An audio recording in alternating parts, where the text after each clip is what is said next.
Assalamualaikum warahmatullahi wabarakatuh.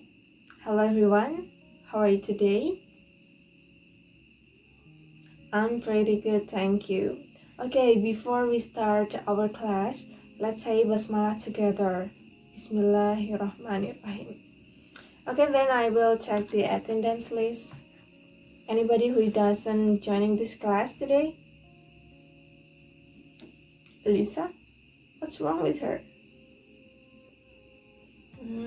Okay, hopefully she's in a good condition. Okay, let's start our class. I want to ask you guys, do you still remember what material that we have learned last week? Do you still remember? Okay, narrative text. Then, what is the definition of narrative text, or what do you know about narrative text? Put your hands up. No one else? Seriously? Okay, Gibi, what is that? Ya, benar sekali. Naratif teks itu merupakan teks yang bercerita mengenai rangkaian peristiwa secara kronologis. Bisa bentuk dongeng, mitos, cerita rakyat, cerita binatang, ataupun yang lainnya. Okay, thank you Gaby to answer my question and I will appreciate to give you a point for that. Oke, untuk mengawali topik yang akan kita bahas pada pagi hari ini, silakan menyimak video berikut ini. A trip to Mount Fuji. July 2020, I went to West Tokyo by plane. It was my first journey to Japan. I took a trip to Mount Fuji. I stayed at Sakura's house. She's my friend in Japan. We were a classmate at senior high school.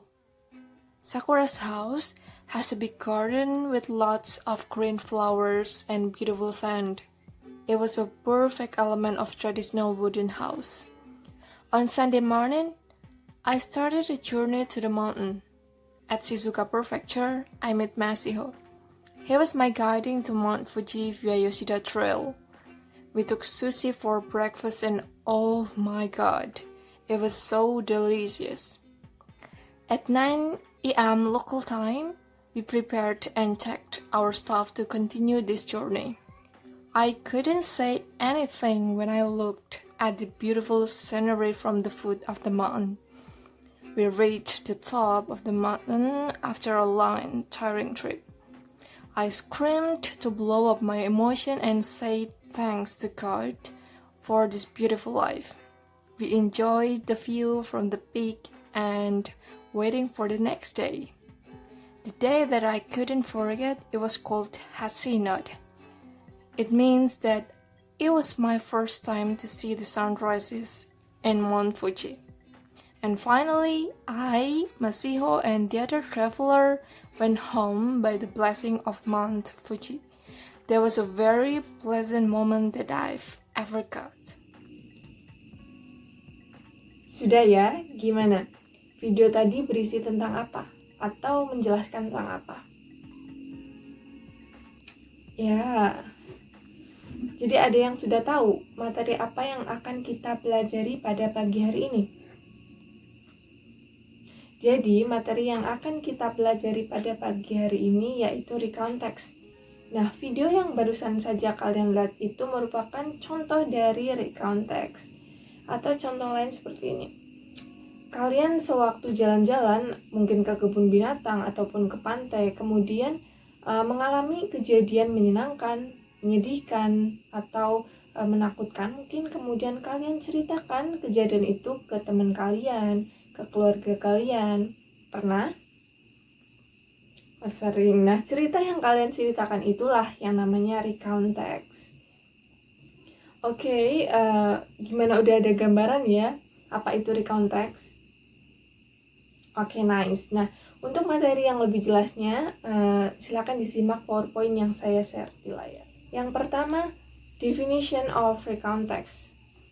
Recount text itu sendiri merupakan sebuah teks yang menceritakan kembali peristiwa atau aktivitas yang terjadi di masa lampau yang pernah dialami sebelumnya.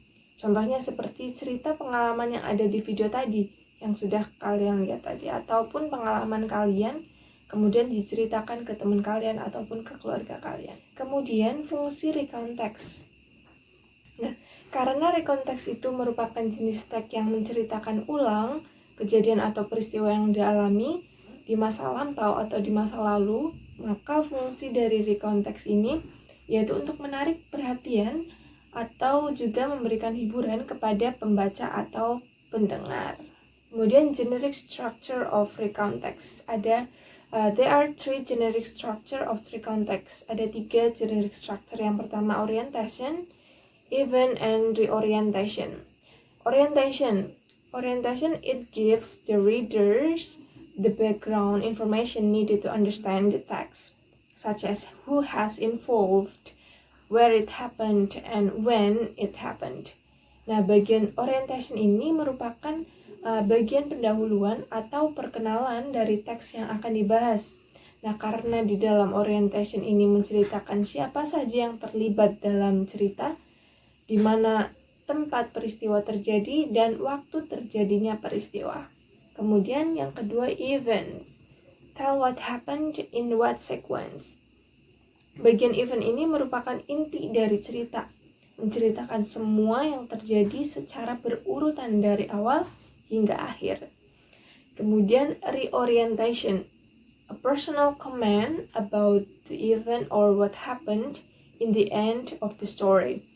Jadi bagian orientation ini berisi kesimpulan isi cerita atau bisa juga merupakan pendapat pribadi dari si pencerita atau pembuat cerita. Nah, reorientation ini biasa disebut juga akhir atau penutup dari cerita. Kemudian ciri-ciri, the characteristic of recount text atau biasa disebut dengan language feature of recount text. Yang pertama, using simple past tense. Nah, karena recount text itu menceritakan kejadian atau pengalaman yang dialami di masa lampau atau di masa lalu, maka tenses yang digunakan yaitu simple past tense. Nah, the formula of the simple past tense, ada yang masih ingat? Ya, subject plus verb to. Kemudian yang kedua, using chronological connection. Contohnya seperti then, first, second, before, after, and so on. Kemudian using temporal sequence. Temporal sequence itu seperti on Saturday, on Monday, in December, in July, in 2020, and so on. Kemudian focus on specific participant, kayak I. Yang paling umum si I di sini sebagai the writer atau si pembuat cerita. Kemudian using action verb, contohnya when, stayed, checked, kemudian visited, dan lain sebagainya. Nah, materi dari recount text sudah selesai. Ada yang ingin ditanyakan? Ya, silakan. Oke, good question, thank you. Jadi, apakah recount text hanya menceritakan pengalaman pribadi saja? Nah, sebelumnya recount text itu ada 3 macam. Personal recount, factual recount, dan satu lagi imaginative recount. Yang pertama, personal recount. Nah, personal recount ini merupakan recount text yang memiliki fungsi untuk menceritakan mengenai pengalaman pribadi penulis. Nah, personal recount ini yang jenisnya paling umum yang biasa digunakan, kayak contoh yang baru saja kita bahas sebelumnya. Kemudian factual recount. Nah, factual recount ini merupakan recount text yang memiliki fungsi untuk menyajikan laporan mengenai peristiwa yang terjadi berdasarkan fakta. Fakta ini benar-benar terjadi. Contohnya seperti laporan mengenai percobaan ilmu pengetahuan atau laporan dari kepolisian. Kemudian yang ketiga yaitu imaginative recount. Nah, imaginative recount ini teks recount yang berdasarkan hayalan atau imajinasi. Maksudnya gimana? Nah, contohnya itu recount teks yang menceritakan pengalaman penulis dalam menghayalkan sebuah adegan yang dia dapat dalam mimpinya. Begitu? Oke, you're welcome. Ada yang lain? Tidak? Oke, karena belum ada pertanyaan ya. Saya rasa sudah paham semua. Kemudian saya akan bagikan teks. Kalian bisa baca dulu dan diskusikan dengan teman sebangku kalian. Kemudian nanti kita bahas bersama-sama. For information, teks ini sama seperti yang ada di video tadi, sehingga nggak panjang-panjang, jadi memudahkan untuk analisisnya.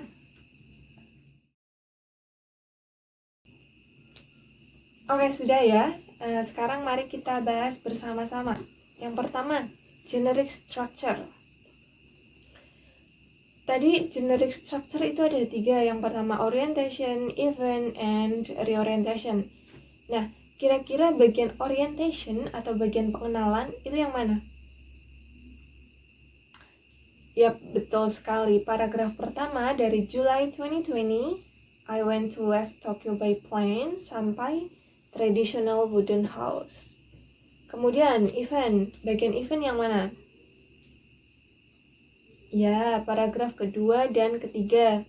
Dari on Sunday morning sampai see the sun rises in Mount Fuji. Kemudian yang terakhir, reorientation. Ya, paragraf terakhir. Yang finally, I, Masiho, and the other traveler went home by the blessing of Mount Fuji. That was a very pleasant moment that I've ever got. Kemudian kita analisis language feature-nya. Yang pertama, using simple past tense. Coba sebutkan kalimat yang menunjukkan bentuk lampau atau bentuk past tense yang ada di teks A Trip to Mount Fuji. Ya, I went to West Tokyo by plane. Kemudian, I took a trip to Mount Fuji. Kemudian, I started the journey to the mountain. We took sushi for breakfast. I screamed to blow up my emotion, and so on. Okay. And then, using temporal sequence. Coba sebutkan yang termasuk temporal sequence dalam teks tersebut. Ya, July 2020. On Sunday morning at 9 AM local time. Okay. Kemudian focus on specific participant itu I, ya, I the writer. Kemudian using action verb. Banyak ya, coba sebutkan. When, took, stayed, started, met, prepared, checked, looked, kemudian reached, screamed, enjoyed, and so on.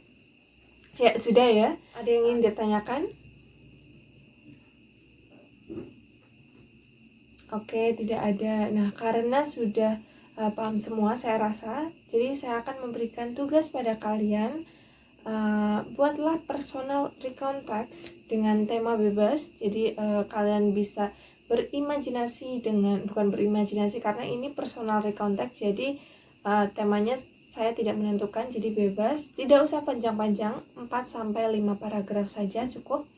Nah, kalian bisa kerjakan di rumah, mengingat waktunya sudah hampir habis. Kemudian minggu depan, beberapa dari kalian mempresentasikan atau menceritakan ceritanya di depan kelas. Seperti itu. Ya, saya rasa cukup sekian. Terima kasih and wassalamualaikum warahmatullahi wabarakatuh.